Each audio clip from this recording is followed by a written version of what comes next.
দাগি নিয়ে তো আমরা সব প্রত্যেকে অনেক আশাবাদী, কারণ দাগিতে সব গুণীজনরা অভিনয় করেছেন এবং ভীষণ গুণী নির্মাতা শিহাব শাহীন পরিচালনা করেছেন দাগি। কোনো সন্দেহ নেই বাংলাদেশের খুব গুণী একজন নির্মাতা আর গুণী অভিনেতা নিশো, তারপর আমাদের শহীদুজ্জামান সেলিম ভাই, গাজী রাকাত ভাই আছেন, রাশেদ মামুন অপু আছেন, তমা মির্জা আছেন, সুনেহেরা বিনতে কামাল আছেন, এতগুলো গুণী অভিনেতা অভিনেত্রী আছেন। তো সিনেমা তো অবশ্যই ভালো হবে। আর যেহেতু গুণী একজন নির্মাতা ছবিটি বানিয়েছেন শিহাব শাহীন, আমার ভীষণ পছন্দের নির্মাতা, সবার পছন্দের নির্মাতা উনি।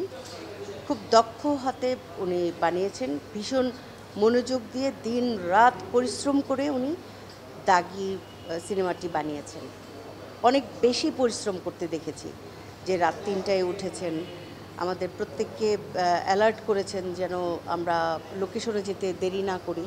মানে ভোর ৫টায় সূর্য উঠি অবস্থায় আমাদের যেতে হয়েছে, কিন্তু লোকেশনে গিয়ে দেখেছি যে সূর্য তো দেখাই যাচ্ছে না, এত কনকনে ঠান্ডা। এই কনকনে ঠান্ডায় প্রত্যেকে খুব কষ্ট করেছি আমরা।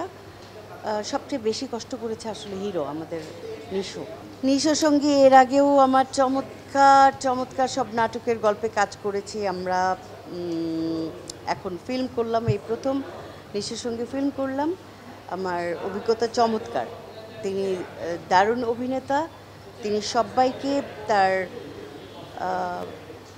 রোলটা বুঝিয়ে দেন এবং কারো যদি কোনো সমস্যা হয় তিনি সেটা কারেকশন করে দেন এবং উনি হেল্প করেন। দাগি দেখব, জঙ্গলি দেখব, বরবাদ দেখব, আমার ইচ্ছে আছে। যদি আমি অসুস্থ না হয়ে যাই আমি অবশ্যই সবগুলো মুভি দেখব। বাংলাদেশের চলচ্চিত্র দেখা উচিত এবং আমার দর্শকদের অনুরোধ করব আপনারাও হলে আসুন, বাংলা চলচ্চিত্রকে ভালোবাসুন, বাংলা সিনেমা দেখুন, আমাদের আলোচনা সমালোচনা করুন, আমাদেরকে ভালোবাসুন, আমাদেরকে দোয়ায় রাখবেন, শুভকামনা করবেন। এই তো।